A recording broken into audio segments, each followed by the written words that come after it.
Good day. My name is Munir Ajam. I am the founder and CEO of Uruk Project Management. I hesitated in recording this video because it's kind of personal and I usually don't like to talk about myself. However, my team insisted that, and their argument is, as we develop the Uruk platform and we go to market with the Uruk platform, people might want to know the person behind that solution. Who is the Uruk architect or who's the Uruk innovator that actually is leading the development of a solution that we believe is a fantastic solution for product delivery and project management. So with this in mind, I will go through a life history very quick, as quick as I can, shorten 60 years of life into a short video, and would love to hear your feedback. I was born in a small village in Lebanon. By small village, I mean less than 1,000 people. And I grew up until high school in Lebanon. Now, during those years, we suffered a civil war. So we became immigrant for a while, or refugees for a while, maybe that's a better word. We had to escape. Our home was burned. Our villa that we were building was destroyed. A brother-in-law was killed, and as a result of that, we had to escape uh, that part of Lebanon during the civil war, and we escaped to Syria. And we were refugees for a while.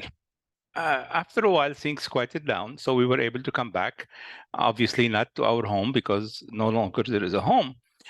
So to a more like a temporary home, and then we end up getting my aunt home. So that was basically life for me as a teenager, growing up in the Civil War. As a result of the Civil War, basically, and I was finishing high school, I came to the realization that is, what do I do with my life? And at that time, I had a sister in the US, so we thought maybe I'll come to the US to study, because if I stayed in Lebanon with the civil war continuing, I wasn't sure about how much education I was going to get, and my family insisted that I travel abroad. However, I knew no English. So by the time I was 18 years old and finished high school, it was time to immigrate to the US, again with no English. Shortly, however, the problem is the first problem is, remember, I was coming here because my sister was here. My sister and husband decided to leave Houston before I even arrived, so I no longer have anybody here. And maybe in another situation, I will tell you some of the funny stories that happened along that journey. For now, let's keep it as short as I can. So the first problem, as I mentioned, I had no more support here, except some people that I knew back from Lebanon or through our network back in Lebanon, that I was referred to some people that could help, which is what we counted on. And shortly after I arrived, the economy in Lebanon collapsed. So basically, I came to the US with like $6,000 in my pocket. No more money was going to come anytime soon. So I had to depend on myself. I know with $6,000 in 1981, that would have been quite a bit of money versus some of the stories we hear with people arriving in a different country with a few $100s. So 6,000 was very good for me to stay afloat for a while. But then realization is I had to work. So I had to work my way through college.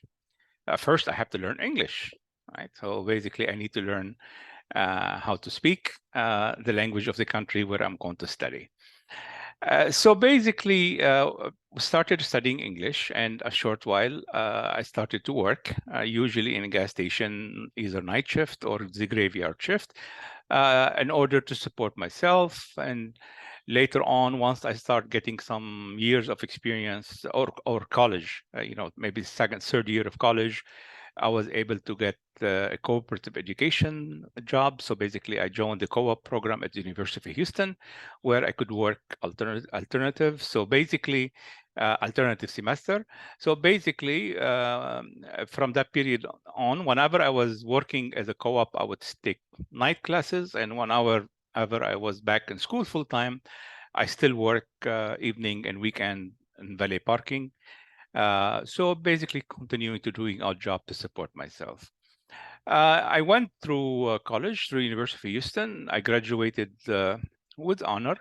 Uh, However, I graduated in the middle of 1987, and those who might be old enough or uh, study the Houston history, that was one of the first major time where the Houston economy collapsed because of oil prices. Similar to what's happened recently, except nowadays Houston is more resilient, so there is not dropping oil prices, and economic problem in the oil industry does not affect Houston as much as it used to in 87. I had a lot of people I knew left to California. Some people even left their homes, defaulted on their home and left. Uh, well, in those days, I didn't have a home to worry about. I didn't have much except a suitcase I could carry with me to go to California. So I did to go to California.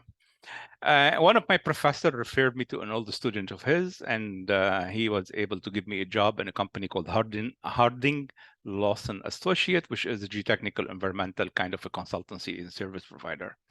So I joined with them, but with the intention that I will go back to school for a master's degree. I was already accepted at UCLA and UC Irvine. However, later on, somebody convinced me to apply to UC Berkeley. I said, UC Berkeley is #1 university. I will never get in. Although, yeah, I mean, I graduated with about a 3.3 GPA, and my major courses were about 3.6.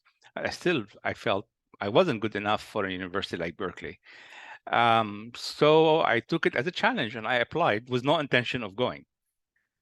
And I got accepted. I got accepted while I was working full-time in geotechnical engineering, environmental engineering. And to my ego, and I'm gonna be very transparent in this video. To my ego, that was a great achievement. I felt, this Lebanese immigrant that came to the U.S. with no English through a civil war, had to work through study to go to school to get admitted in the #1 university in the U.S. for civil engineering. I felt good, and I decided not to go. However, the same person who recommended Berkeley for me insisted, so I decided to go. So I end up going to Berkeley to study geotechnical engineering, master's degree in civil engineering, geotechnical engineering. However, what happened between my bachelor and my master's, when I was working for the geotechnical company and environmental company, and ended up working on a lot of construction projects in a quality assurance, quality control role. So I really got to enjoy the construction scene, seeing things being built. Coming from Lebanon, where I've seen things being destroyed, including our home and our villa, basically get to the point where civil engineering helped me build things, but now in construction, I can see things being built.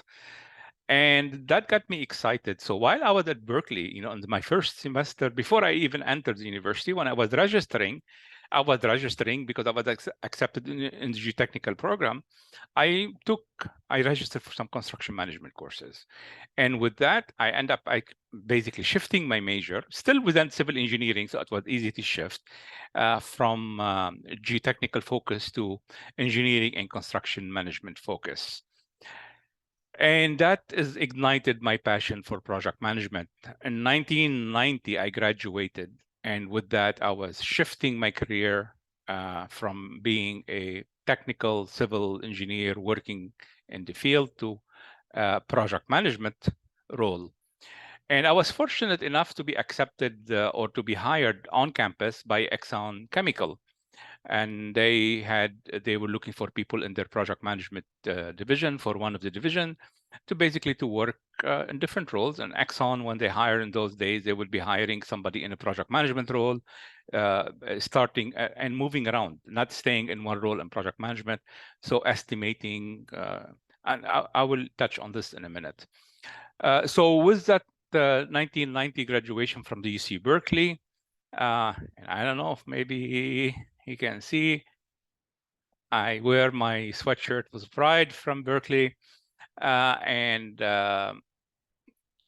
basically end up moving back to Texas and to Houston to work for Exxon Chemical. Again, that was summer of 1990. I believe my years with Exxon, I spent about 8 years with Exxon. They were the best years of my life professionally, except maybe for the last few years. But most of my project management learning, applied learning, came from those days in Exxon. Because I was working with a company which I believe have reasonably very good project management maturity. And I was fortunate to work in different roles. I started in estimating. I moved to basically to project engineering, to work as project engineer, meaning project manager in an operating facility in a chemical plant, where you have to lead a lot of small multiple projects. Then I was asked to come back and lead an estimating group for a mega project. So I led all the estimate for the mega project, from the first estimate to the semi-detailed estimate to the definition estimate that we use for funding the project. I was leading that whole effort, basically working obviously within the bigger project management team. And fortunately enough for me, when we finished the estimate and the project got approved, I was assigned to basically to go on with the team in the project control role, initially to engineering contractor offices in the UK, and Reading in those days, outside of London. And after engineering, we'll go to the field to go to construction. As during that period where actually I got married, so I had promised my bride at that time a 3-year honeymoon. So basically, we'll go to England, and from England we go to the Singapore. Well, I couldn't deliver on that promise because I was brought back to the US at the end of about 2 years. So it ended up being a 2 years honeymoon. And those years, moving away from the professional side, my wife and I both love to travel. So we, and while we are in the UK, we went as much to see as much of Europe as we can, quick trips, so we can sample as much as we can in England, Scotland, Wales, Ireland. I didn't have a chance to go. My wife went with her mother, and basically as much of Western Europe as well. And then while we were in Singapore, we were able to explore Thailand, Malaysia, Indonesia, even China. So again, it was a great opportunity for us to work professionally, to grow professionally, to contribute to a mega project, which is much bigger than anything I've ever seen in my life. In those days, it was close to $1 billion project. And this is, we're talking about here, mid-1990s, 1994 to 1996. And my contribution to the team was growing, and at the same time, my wife and I were having a great time enjoying life as an expatriate, traveling and seeing the world. Again, before the project, this is my saddest moment probably in my professional career, is that before even the project was finished, I was asked to come back to the US to help establish a project support office in our Baytown area, which is basically the Baytown area project management was responsible for project in multiple project in an alliance setting within 5 chemical plant basically at that time. And they were having a lot of problem. Basically, the project engineer were not able to catch up, and they wanted to establish a project support office focusing on cost, schedule, control, and anything else that we can cover. So I was pulled from Singapore. I remember both my wife and I crying about it, but such is life. My company needed me back in the US. So we came back to the US in 1996, and we started working on that support office. However, I was starting to get itchy. I guess maybe my entrepreneurship spirit, or I don't know what to call it. I did not know what to call it in those days. So I spent about 2 years back. My last 2 years was Exxon Chemical. We're in the Baytown area, basically establishing the project management support office and help identify many of the problems we were facing and identify the solution. And once we put the solution into practice, it was time for me to leave. And I became independent consultant. So I left with no jobs, with no position. So it wasn't like I'm moving from one company to another for a higher salary. I just decided to walk and take my chances. So I started working as an independent consultant. Fortunately enough, one of the senior manager with Exxon had retired, and he started to work with an agency where provide manpower support and consultancy for high-end project. So I end up going on another mega project. Now, that mega project, it was great. I had a great manager. I really love working with him, and it was a great experience as well, especially in this situation. I was basically leading the project control as project control manager on another mega project, almost $1 billion in those days as well. And in both mega projects, they were joint ventures. It was a great learning experience because I've done a lot of studies and research on both projects later on as well. And it is a good case study about success or failure of mega project. Maybe we can discuss this as a case study in a separate video down the road. So I became independent consultant working on that mega project and about 2.5 years. At that time, Saudi Aramco. When I was leaving Exxon, I had applied to Saudi Aramco, but at that time, Aramco was not hiring, so I couldn't get anything. However, in mid-2000, Aramco reached back to me. And at that time, I had started a small consultancy firm. I shifted from being just pure self-employed to actually starting a company focusing on project management consultancy, and I was starting to look for people to hire, maybe because on the project I was working on, we needed a couple of people. But Exxon called. Initially I wasn't interested, but my wife convinced me, said, why don't we accept it? Especially we're expecting our first child. We'll go back to West Asia and Saudi Arabia. Munir, you'll be close to your family. And my family was starting to get older, my parents. So it was, finally, we decided to go. However, my whole time with Aramco, I was always itching to get back on my own. I think once you experience the independence, entrepreneurship type of environment, it's hard to go back to corporate. Now I can relate to that and I can talk about that. In those days, obviously, maybe I wasn't intelligent enough to think that way. But I felt like I need to resume. I need to get back to being independent, to set up my own business. So while I was with Aramco, we started to think about that, and that ultimately led me to establish Sukad in Dubai, because that was a place where I can establish in a free zone as a foreign national. I can establish a company. And the idea was basically to do version 2 of what I had in the US. Consultancy on project. However, what we discovered is that there is a lot of gaps, and there was a need for training in project management. Project management was not even very well known in this region, and not this region. Now I'm back in the US, in the GCC region and the Gulf country. Except on the mega project and the large project. When you go to most other companies, and whether it's software or technology or government, project management was still infant at best. So there were a lot of need for training. So I started to do a lot of certification training, project management training, PMP training. But we felt as we do training and we work with many clients that there are a lot of stuff are still missing. We start to identify gaps in the practice of project management. What the problem? What are the gaps? We teach people how to become certified, but the feedback we were getting, we still don't know how to manage project.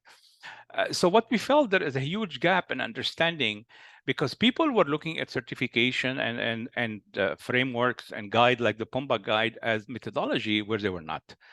So we start to explore what were the root causes of project failure. We start to study, and here I start to get back to my days in the mega project industry. I said, what happened in those mega projects? And I look at what was happening in the GCC in Dubai, Abu Dhabi, Saudi, in terms of mega project and regular project, and not only in the capital project management industry, but in all industries. Why we were not doing so good in managing project? I thought we know the processes. I thought we know the method. Things have been established. So why are we still repeating a bad history and sometimes staying on what I call the cycle of doom? Why are we continuing to fail in the area of project? And again, I'm not saying in every organization. However, what the obvious situation 20 years ago, when I was setting up my company in Dubai, and even now, it's basically still the high failure rate of project. So again, based on that, I started to research and identify, and we believe we identified that the primary problem that existed then and now is that there's a lot of what I call it the knowing doing gap. I guess there is a very famous book on this concept. Is that basically organizations say we need project management. Organizations say uh, project management is important. However, they don't translate that knowledge into action at work.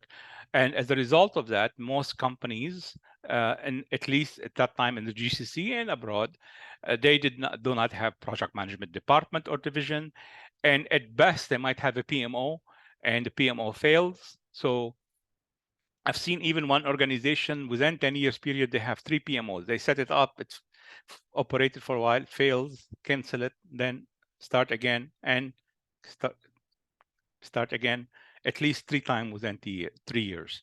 And I have no idea how they're doing now. And so basically, as a result of that, we felt that we understood the gaps, we understood the problem, so we start to develop solutions about it. And my team and I started to work on this basically when we were in Dubai. We start to modify our training. We start to come up with applied learning workshops. We start to focus more on being more practical, so not shifting our focus, our training, our delivery approach from theory and project management concept and knowledge and certification to where we were focusing more on learning, or better word, applied learning. The best way I can describe this is that my colleague Luke Bowman, who's in Australia now, he used to say basically training is good. I can train you, but you probably forget it within a few weeks or a few months. However, the difference between learning and training is that learning, it implies the ability to implement. So you have to be able to gain the knowledge and to be able to practice that knowledge and prove that you can do it. In other words, what he was describing, I'm not very much into academic term, and although I'm a writer and an author, I shy away from academia, and not, I mean, because that's not my style. I'm more like get going, come up with ideas, do it, move forward. Not as much as do a lot of deep research or academic research. I'm not the type. That's why I never went for my PhD, and I'll probably never do for PhD in my life. Again, that's my personality, that I know my strengths and I know my weaknesses. So basically, that what Luke was talking about is that really is the difference between knowledge and competence, right? Knowledge is great. Knowledge is power. We all know that. We all heard that, right? Especially, however, basically what we modify the term is that knowledge is power if it's applied in a setting, in societal or organizational setting. I can have great knowledge, and I can have a lot of people with great knowledge, but if we don't apply them individually and collectively as an organization, then we don't see much improvement. And that triggered us to focus a lot on applied learning, applied project management, project-based learning. This is some of the terms, probably lifelong learning. So these are some of maybe the slogan that we were using in those days. So we start to focus on that. And personally, that was a lot of personal effort from myself in this area with the help of my colleagues and my team. And we had the great testing ground because we go to workshops and we collect feedback from our participants and our clients on whether we are on the right tracks or not. Those years, they were very great. It led to initially, as I mentioned, workshops, and then I start to write articles about it, and then we start to write books. And in 2010, I think was my first book, self-published, The Inheritance. And then it was based on the methodology we have developed that we called it in those days a customizable and adaptable methodology for managing project. Well, I say in those days, technically the methodology still exists today. So 2007, 2008, we started to work on it. 2010, I published my first book about it and was written as a story. It was a personal story. So I wrote my first version of the camp methodological approach in that inheritance book. And then we continue to, at that time, I relocated to Lebanon, and I opened an office in Lebanon while we still maintained our company in Dubai, and I was doing back and forth. And in those days, we started to focus on that area.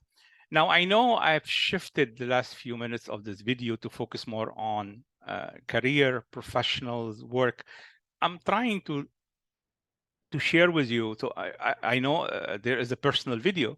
However, I'm trying to share with you to blend, and because there is no, I cannot isolate Munir as a person from Munir, the project manager or the Uruk coach, is that all of those experiences, those years working with the client, seeing failures and successes, is what made us to where we are today. That's what might help me establish my character. Uh, During those years, we discovered a lot of great stuff and a lot of pain. We actually started the company in about 2005, and we started doing very well and growing rapidly. By the end, close to the end of 2008, we actually had hit 4 million for a knowledge training company. We hit about $4 million, 4 million, sorry, dirham, which is about $1.1 million in revenue at that time. And that mandated that we start to grow our team. And guess what? Another crisis hit. The 2008 financial crisis started here in the US and moved very rapidly around the world. And as a result, our workload dried up significantly. Not overnight, over a few months, it dropped from 4 million dirham in revenue in 2008 to about 900,000 dirham in 2009. And we were fortunate to have one major client that contributed at least half of that amount. However, we had built our team, and as a result, we start to lose money rapidly because I did not want to fire. I did not want to let my team go. I was trying to hold as much as I can to the team, hoping for recovery. However, unfortunately, the recovery ended up taking much longer than anticipated. And as a result, we've suffered some major losses before most of the team was let go, except at that time, Luke Bowman was staying with me, and he had decided and shifted to move, which I'm grateful for, to move to almost no salary for a while. And that was great. So we were basically taking risk together. And we started to work on how can we improve and build what we have. So when we come out of the recovery, at least we have unique solution. And that was one of the areas where we had camp developed. We had started to publish books in 2010, my first book, and then the same book, we revised it 2 years later. But we changed the name because the inheritance more like a personal name. We changed the name to Project Management Foundation, and then we published another book called Redefining the Basics of Project Management, and then another book, Applied Project Management. So 3 books basically in a row between 2013, 14, and 15. They were self-published, so I felt good about it, but still it wasn't enough. I'm not an egotistical person at all. However, obviously we have some egos, every one of us. So to my ego, it wasn't good enough, right? We have these books published. We were using them in our workshop and training, but it was self-published. So I decided. So I don't know if I was good enough or they were good enough for this. So as we were working through those years and going through some of those questioning myself, although at one point in time, we were considered the leader in project management training across the GCC.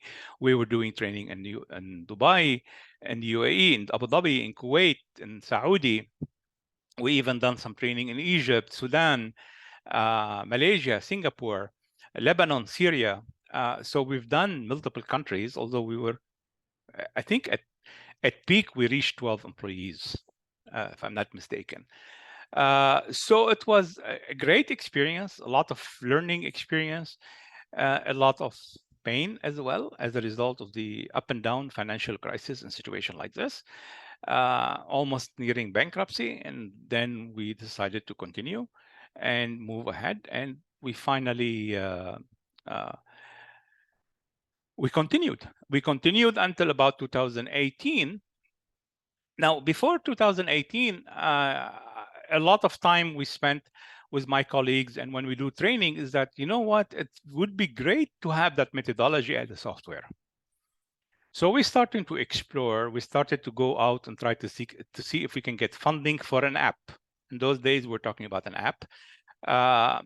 However, most investors and the ecosystem across the GCC in those days in the Middle East was very poor.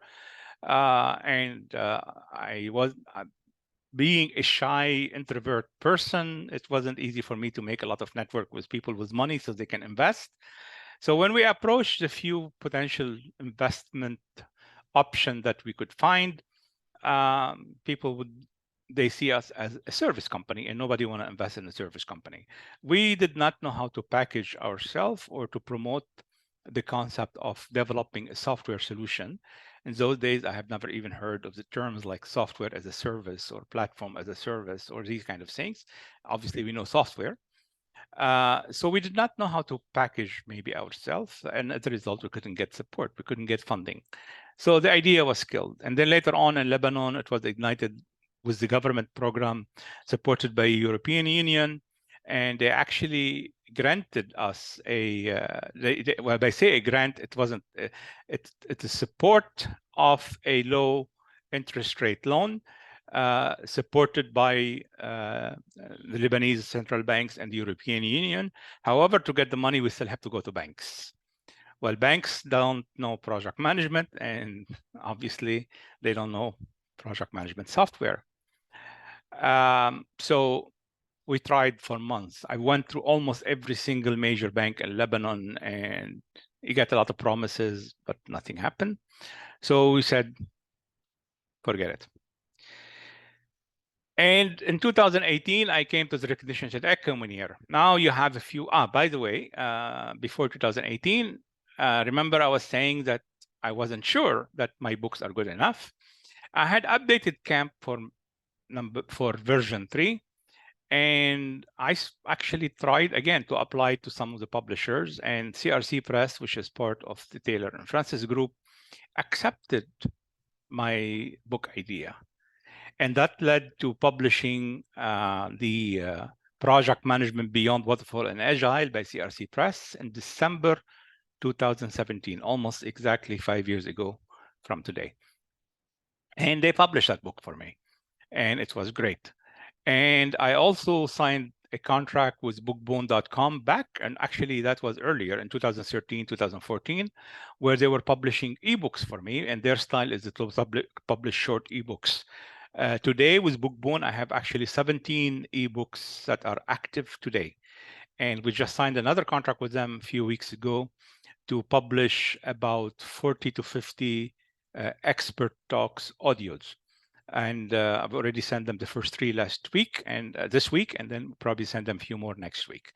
But back to 2018, with a few ebooks published, with CRC Press publishing my project management beyond waterfall and agile, I said, okay. And I was living in Lebanon where the living cost is low. I own my home. Said that might be time to semi-retire. Shut down the company, forget the overhead, forget having to continue to build, and just focus on creating content via videos, via blogs. By that time, I think I probably had like 200 articles on our blog site, a few hundred videos already as well.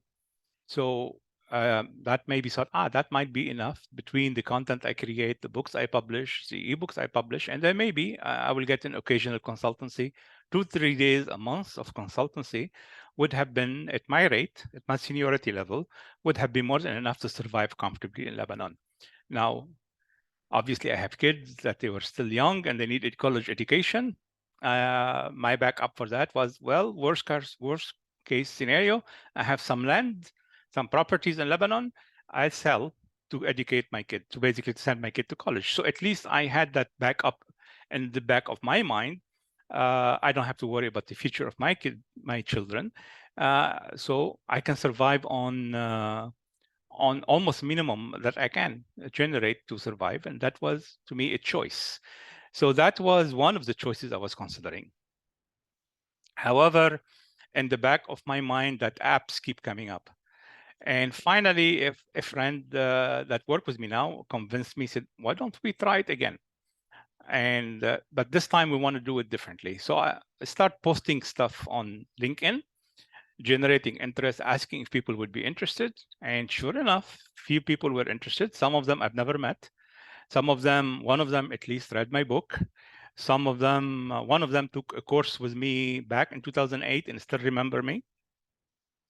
So many, and these guys brought relatives or brought friends, and I had met as well my partner at that time, Neville Godhill, God rest his soul. He passed away. So he was said, okay, great. We have many founders, many co-founders that will be able to help us fund us, with $150,000 to start.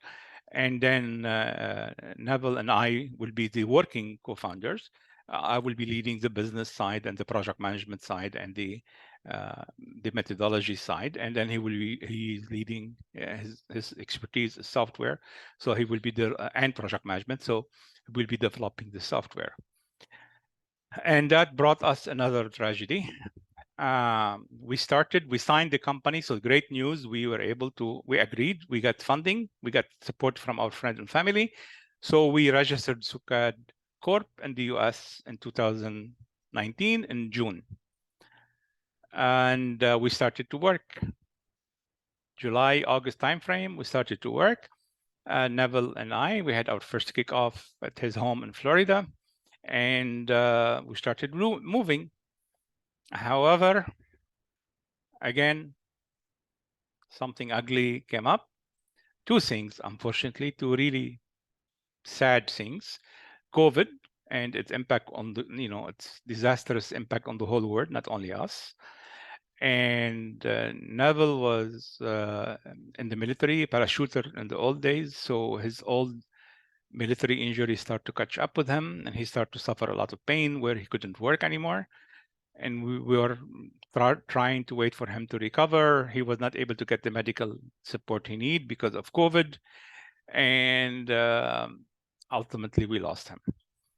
And since basically we were two founders, I'm handling one side and he's handling the other side, and I'm not a coder, I'm not a technical engineer, I'm a civil engineer and project management. I'm not a technical programming engineer. And we couldn't recover his work because we lost it. So basically here we go, summer 2020, I lost my partner and a friend, and COVID was there, so couldn't raise any more money. We were almost, again, get to the point we're out of cash. I reached out to my original co-founder, said maybe we should stop. We should stop, and failed experiment. What can we say? A lot of startups failed as a result of that. I couldn't accept that. I felt like I owe it to the people who trusted me, because people did not know Neville, people did not know, they didn't know each other. They knew Munir, and they came to Munir, and they came to Munir's idea, and they believe in Munir's vision. And I couldn't let them down. I felt like, sure, I mean, every startup failed and people lose money, so no big deal. Well, business-wise, yes, no big deal. I could not accept that. I couldn't take that. So we try to do whatever we can, self-fund as much as I can. I sold land to come up with some intermediate funding. Some of the co-founders, the original founder, were able to add some money, and we decided to continue. So, but I don't even know how to write an RFP for something like what we want, and I don't have a technical co-founders, and we couldn't. I did not know enough maybe how to go get a technical co-founder from the YC or from Angel List or from these things. I tried, but I wasn't successful because I wouldn't even know what to look for properly. Well, I do know I have a good idea, obviously, but I mean, I wasn't comfortable with that, and it would be hard for somebody to be willing to come and work for no salary. So with the help of one of my ex-employees, we were able to put requests for proposals. Another colleagues or co-founder were introduced us to an expert in software development who has his own company between Dubai, Lebanon, and Ukraine.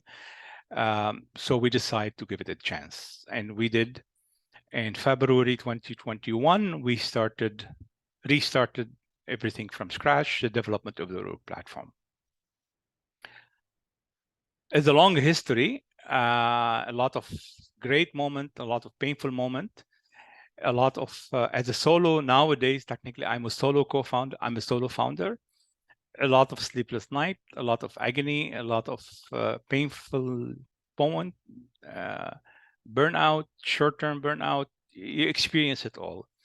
You experience being alone. I'm an expert in project management. I guess I don't like to use that term. However, a lot of people see me as an expert in project management, and I do have a lot of expertise, and I've published many books, and I've shared a lot of knowledge, and I have thousands of people following me on LinkedIn, but still, I don't know it all. Still, at times, you feel like we want to sit down and discuss things with someone, at least. Many of my co-founder were in project management, but many of them were professional. They're good at what they do, but not necessarily every good project manager would be a good procedure writer or good methodology developer or software. I mean, this is why a lot of PMO fails, because sometimes we assign project manager that know how to manage a project, but not necessarily know how to build organizational system for a project. So you get to a point where you have no one to talk to. My kids are young and they're in college now, but still, I mean, they don't, I mean, I can vent and talk with them, but my wife, but they're not going to help me in an intellectual discussion about what we are developing in terms of a software or solution or a product, or what maybe something that I miss, or maybe something we need. So we end up basically using our board as advisors. We start to bring in some advisors, and fortunately we have a few great advisors, and I have few great people on my board that help as much as they can. But again, an advisor, a board member, maybe they will give you, they will respond to an email, or they will listen to you in a meeting, or they will share ideas, but it's limited. Now, I know they complained once, my advisor said, treat us as a team members, and I couldn't. I mean, I don't know. I mean, I go to them with a lot of ideas and things, looking for their input. However, I realize they have their businesses in their life, and they're not paid resources to be able to go and function as a team member. So I don't know where to go next in this discussion. Again, it's a long story, it's a personal story. Fortunately, earlier we were able to hire. We're starting to build our team. And next week, we're going to be in Vegas at the PMI Global Summit. It will be my first global event for PMI since 2008. I used to not to miss a single one. From 1999 to 2008, I was almost at every conference, speaking at every conference, or most of them at least. But then I stopped for many reasons. But next week we'll be there. We will be exhibiting the Uruk platform and talking to a lot of, I already know that we'll be seeing many friends, and hopefully we'll be able to make more friends, and we'll be able to showcase our fantastic solution, the Uruk platform. I did not talk about the Uruk platform today as a product, and I have two other videos that are coming out at the same time as this video. They talk about why and the what of the Uruk platform. I believe I can discuss greatly there, but we definitely believe the Uruk platform is the platform of the future. It's a solution. It's a fantastic solution, and it will be a leading project management solution for years to come. We just need to get out and take our first step into the market, starting with the PMI conference and then other conferences next year as we move forward. At least now I have a team that is helping me, and hopefully we're starting to go out for funding soon. Hopefully we'll be able to get the necessary fund to be able to grow the team further and to be able to build our innovation unit. So at least Munir doesn't have to be the Uruk architect, the Uruk innovator, the Uruk accountant, and everything else that come in between. Hopefully then Munir can focus more on other things as well in growing the business and providing service to client and being out there supporting the project management community. Let me end with this. I touched on it during the video, but I did not maybe stress it. And I will end the video on a funny note in a way. I have no problem getting on stage and speaking to hundreds of people at a conference or deliver a workshop. I get very comfortable. I could be sick and I'll get on the stage and it's like perfect condition to talk and to share knowledge with people. However, I'm extremely shy and an introvert person. You can sit down on the plane next to me for a 14-hour flight, and unless you tell me hi, maybe I will say hi, but I doubt it unless you speak to me first. In college, I used to have a problem dating because even when girls were coming up to me, I would shy away. I wouldn't know. My wife, I loved her for years before I was willing to admit that I loved her. So as a result of that, when I look at my two mega projects, and if I look at using the same analogy in life, and what works and which one worked and which one didn't. And if you look at the condition behind each one of them, the one that succeeded, most of the condition were the challenges that actually would have believed that that project should have been the one who failed, that technically failed or did not meet all its objective. And the other one have much more favorable condition and still did not do so well, right? So when I look at that, and I look at this, I compare that now to the startup communities and the ecosystem. And we see sometimes some posts that encouraging, but often enough, the startup ecosystem is mostly focused on young professionals, coders, people who might be sitting in their hoodies in cafes and working. There are a lot of youth in the ecosystem. And the presumption is that if you're older, you may not be as potentially successful or fundable. Well, obviously, some research shows no. Actually, organizations started by older people actually are probably more successful because we bring a lot of the history and maturity with us. So I'm anxious. I'm really anxious looking ahead. Anxious in a positive way because I do believe of our success. But technically, I look at the consciousness of it, that when we started this, I was 57 years old. I'm 60 plus years old now, almost 61. So I'm much older than your typical startup founder. I'm an extremely introvert. And obviously, one of the conditions is that for founders, because initially you don't have the business people and all of the stuff, you have to be the salesperson. You have to be the one who actually go get the investment, which mean go out and network, which mean go out and reach. And these are the extreme challenges for me to get out of my comfort zone. So with this introvert, immigrant, older guy succeed, I guess I go back to this. Never underestimate an old man from Berkeley. And with this, I look to the future that we are building with my team right now. And we believe that we will make a difference to the project management community and to the state of practice of project management as we work to elevate project management or the science from or the theory behind project management from technical skills to a science to focus more on product delivery, where we make project management a core organizational skills that organization must have to grow and succeed. With this, I say thank you.